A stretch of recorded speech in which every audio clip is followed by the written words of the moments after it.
ឲ្យរបូតចេញពីយានហោះហើយនេះជាស្អីហ្នឹង ពាក់ជាប់ក្បាលរហូតដោះមិនចេញទេ ស្អីហ្នឹងប្រយ័ត្នអាវក្រោះ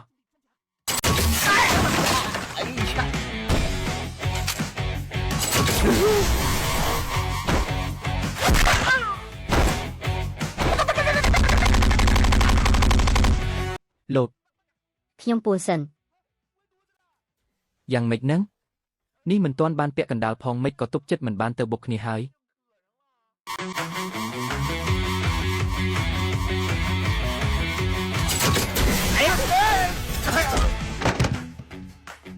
我轻轻地尝一口你说的爱我，还在回味